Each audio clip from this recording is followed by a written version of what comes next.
Mais non, chérie, je t'ai offert ça il y a 2 ans, tu n'as jamais voulu le porter? Oh, mais tu plaisantes, je l'adore. Mon Jules adore quand je porte cette combinaison. Atchou! Excusez-moi, ce nez, ça fait 2 ans que ça me pourrit la vie. Elle est en train de crever.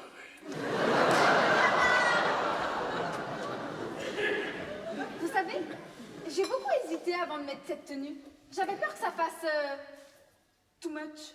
Oh, ben non, au contraire, on vous va très bien. Et puis, c'est juste la limite parfaite pour ne pas que ça fasse... pouf. Ah non, non, non, non. J'ai bien réfléchi. Il n'y a rien de plus vulgaire qu'une femme qui s'habille en pouf. Surtout celles qui n'ont pas conscience de leur âge et qui portent des robes trop courtes et qui font vieille pouf.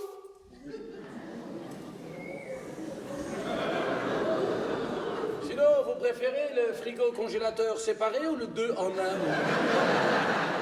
Mais enfin, Jules, ne nous interrompez pas. Votre charmante épouse était en train de me dire qu'elle est contre les femmes d'un certain âge qui portent des robes courtes. Elle a dit que ce n'est pas très élégant, voire même vulgaire. Enfin, elle a résumé ça en 4 mots. Ça fait vieille pouf. Moi, j'ai pris congélateur séparé.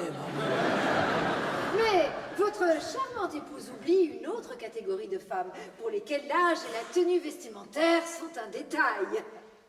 La connasse.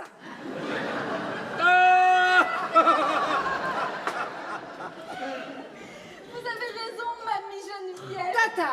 Oh oui, pardon, Tata. Pour la connasse, en effet, il n'y a pas d'âge. Mais ce que Tata oublie de préciser, c'est qu'il y en a qui font les deux, connasse et... Personne ne remplacera jamais Julien Lepers dans Question pour âge.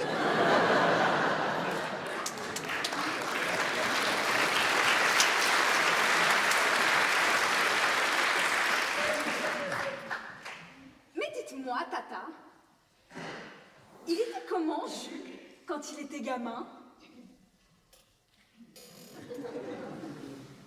Un vrai goupil, un fanfaron, un joyeux luron, et puis alors, coureur de jupons. Et puis, allez savoir pourquoi, il n'était attiré que par les idiotes. Plus une fille était bête, plus il tombait amoureux. Et sa mère lui avait dit, attention Jules, à trop traîner avec des connasses, tu finiras par en épouser une.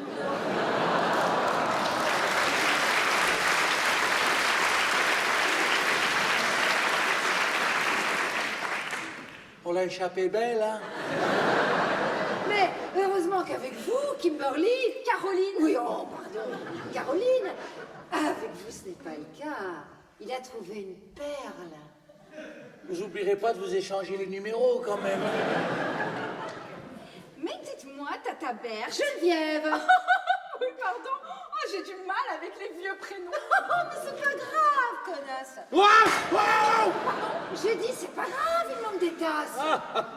C'est ce que j'avais entendu, moi. Je disais, vous êtes la tante de Jules, mais son père et sa mère sont tous les deux fils et filles uniques.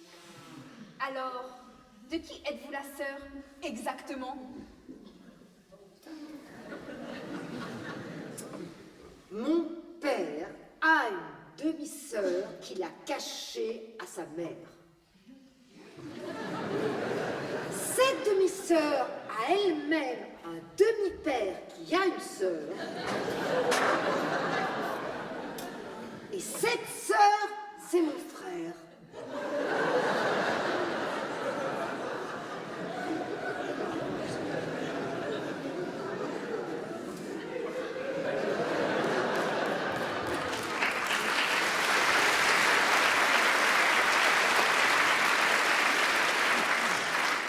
On va en chier pour l'héritage. Donc vous n'êtes pas vraiment sa tante? Oh, ben bien sûr que non, il m'appelle Tata depuis toujours, mais je suis bien trop jeune pour être la sœur de sa mère. Vous voulez